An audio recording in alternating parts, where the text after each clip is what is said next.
Hello, I'm Officer Garland. This is Officer Moore. How you doing? We're Dumas Police Department of Motors. As everybody probably already knows, we're in charge of the traffic enforcement, accident investigation, and escorts. And this morning we want to go over something with you about turning. We see all kinds of different turns throughout the day. We thought it was time for everybody to know how to turn, how to do it correctly. The traffic code in 545.101, Texas Transportation Code, deals with turning right and turning left at intersections. In addition to that, we also see people driving in turning lanes. You can't drive in a turning lane. Turning lane is not a traffic lane, it's for turning only. You're only allowed to be in a turning lane long enough to prepare and make your turn. If you do drive in a turning lane, you are disregarding a traffic control device, which means the striping on the roadway designates turning lane.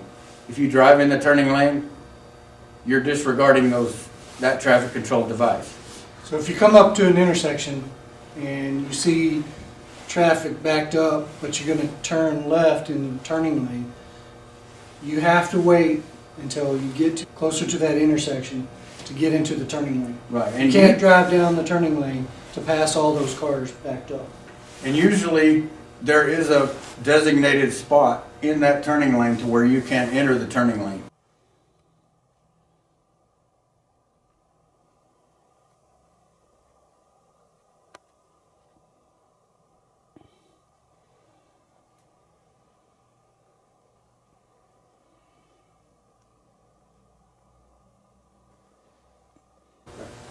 Unfortunately, we don't have concrete that makes you get into the turning lane at the right point. We only have striping with an opening that allows you to get in there. If you're in that turning lane, coming out of a parking lot, and you want to sit there until traffic goes by, you can't do that either. You can't stage in that turning lane. Turning lane is just for turning. As Officer Moore stated before, there is a designated opening, and if you drive prior to that opening in the turning lane, there may be other vehicles coming the opposite direction that need to turn into a parking lot, and you're hindering them turning. And there could be an accident because of that. We also see people that approach a large intersection in the right-hand lane. Traffic's backed up, so people move to the right side of that outside lane to drive beside the cars and turn right. It's not unlawful to pass on the right as long as you do with safety. But always remember, if someone in that line decides they need to turn right before you get there and they hit you, you're at fault for passing to the right without safety. So it's not a good idea to go down beside the cars on the right side of them to turn right. An example would be at First in Dumas, right beside Easy Pond. Easy Pond.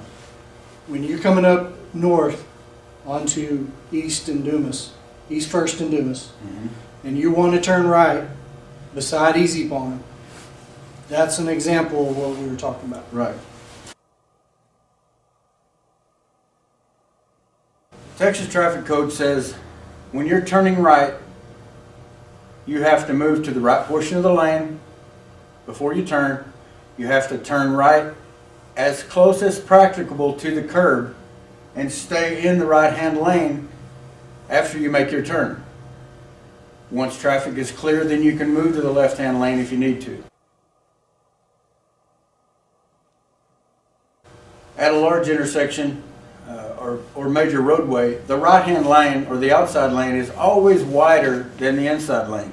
And the reason that is because it allows for tractor trailers to have the room to turn right without actually making a wide right turn. If they were the same distance apart, a truck would have to swing out into someone else's lane to turn. That's why the state makes the lanes so wide on the outside. The traffic code also includes turning left at an intersection.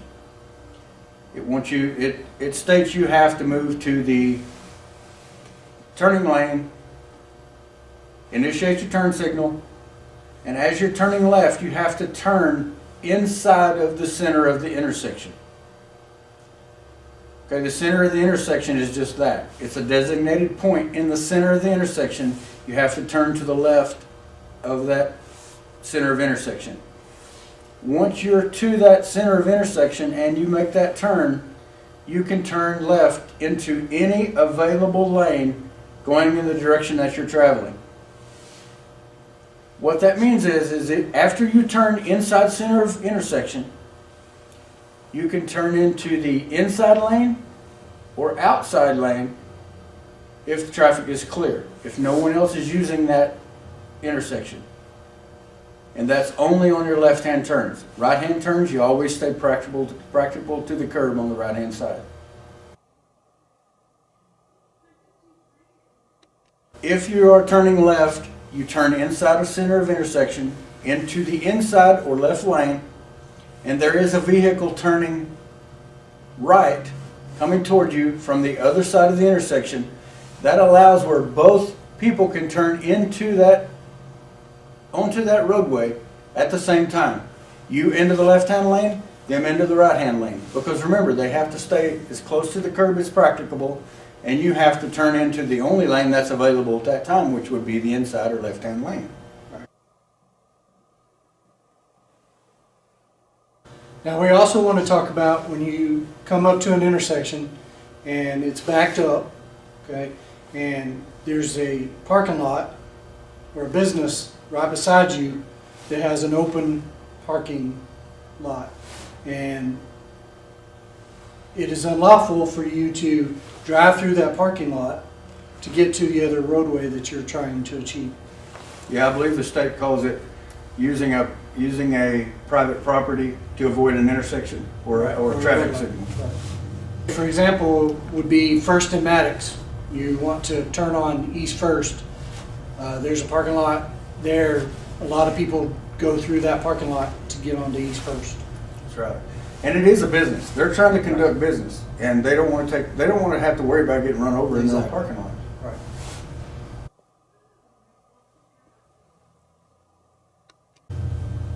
So folks, we want everybody to be safe. We don't want you cutting through parking lots, somebody backing up because they don't see anybody coming in the parking lot until you hit them. We don't want any of that. We want people turning safely. Everybody's life, we have things to do, and sometimes we catch ourselves with not enough time to do them, but we have to do them safely.